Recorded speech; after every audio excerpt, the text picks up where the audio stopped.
When we talk about contemporary leaders, it is easy to fall into polarized narratives where opinions are divided into heroes and villains, successes and failures.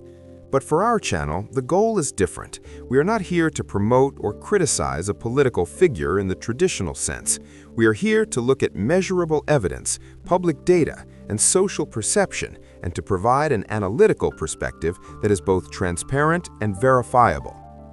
Today, we are going to examine one of the most influential contemporary leaders, exploring how their policies, decisions, and public communication have shaped their country and how the population perceives their performance. We will focus on official statistics, polling trends, and credible data sources, while also noting social media sentiment as an additional but limited perspective. Our aim is not to judge morality or ideology, but to understand measurable public response and observable outcomes. The questions guiding this analysis are straightforward. First, what was the leader's approval and trust level at the start of their term, and how did early decisions impact these ratings? Second, what key policy decisions and external events have influenced public opinion and economic indicators? Third, how does social media discourse align or diverge from polling trends, and what are the limits of interpreting online sentiment? Fourth, how has the leader's performance been evaluated across multiple measurable dimensions, including domestic policy, international relations, and crisis management? Finally, based on all the evidence, what does a synthesized, data-driven assessment reveal about their effectiveness and public perception over time? Each question will be addressed in sequence, carefully weighing available evidence and emphasizing analytical caution. Looking at the early phase of the leader's term, official approval ratings reveal a complex picture. At the outset, national polls conducted by established institutes showed moderate optimism, with support concentrated among specific demographic and regional groups. Trust in institutional management, including the cabinet and executive decision-making, was higher than trust in the leader personally, reflecting a common pattern where citizens separate institutional performance from individual leadership. Economic indicators at the same time showed mixed results. Inflation, unemployment, and GDP growth were within expected ranges, while external shocks, such as global energy price fluctuations, contributed to public uncertainty. These factors interacted with political messaging, shaping how citizens initially perceived both competence and responsiveness. As the term progressed, major domestic and international events played a decisive role in influencing perception. On the domestic front, key policy decisions in areas such as economic reform, social programs, and national security received differing reactions across the political spectrum. Polling trends show that policies affecting the cost of living and employment consistently correlated with measurable shifts in approval ratings. For instance, during periods when inflation rose above projected levels, trust in economic management decreased measurably, while confidence in defense and security decisions often remained high. Conversely, successful implementation of infrastructure or social initiatives produced moderate increases in approval, though these gains were often narrower and less sustained than changes associated with high-profile security events. Internationally, the leader's actions in foreign policy, trade agreements, and diplomatic initiatives also affected public perception. Large-scale international agreements, as reflected in longitudinal surveys, tend to generate transient approval spikes among educated and urban populations, while rural or economically vulnerable groups showed less positive response. In crises such as regional conflicts or sudden geopolitical shifts, approval trends often diverged sharply. National security decisions produced short-term increases in support for decisive action, even among opposition-aligned demographics, while perceived failures or misjudgments led to rapid declines.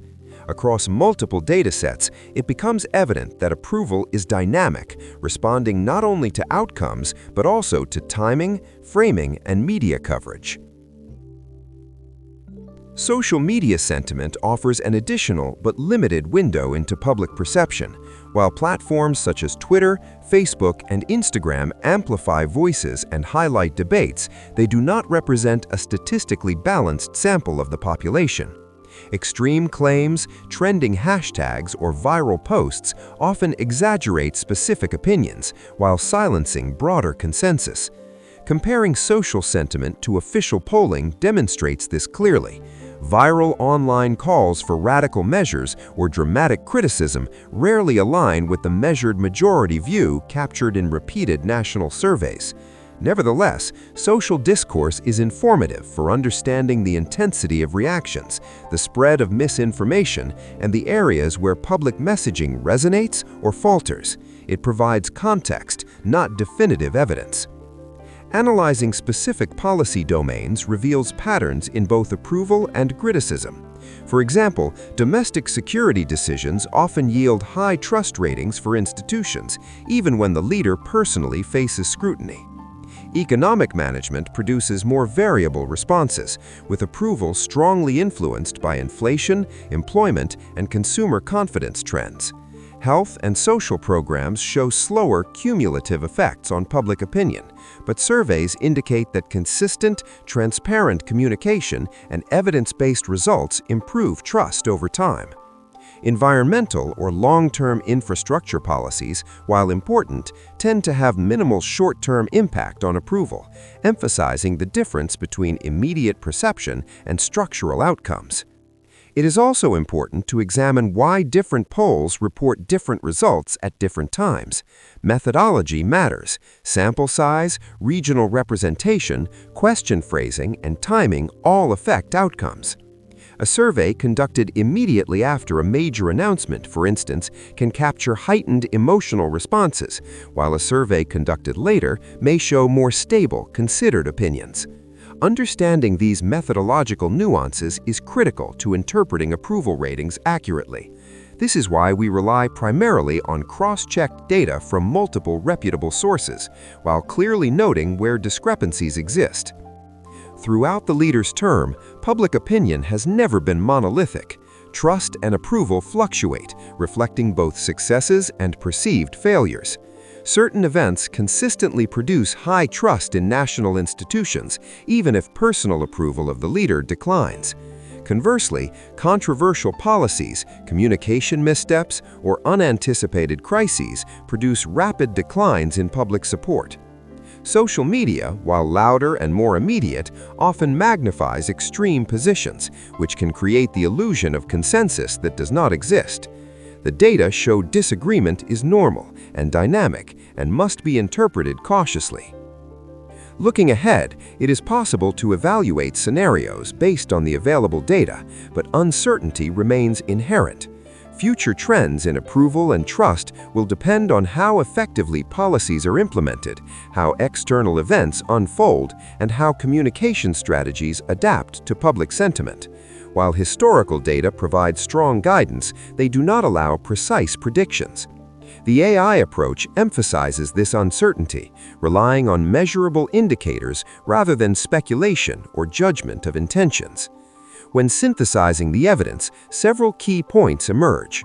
First, the leader's tenure has been characterized by high responsiveness to security and economic challenges, reflected in dynamic approval ratings and significant trust in institutional management.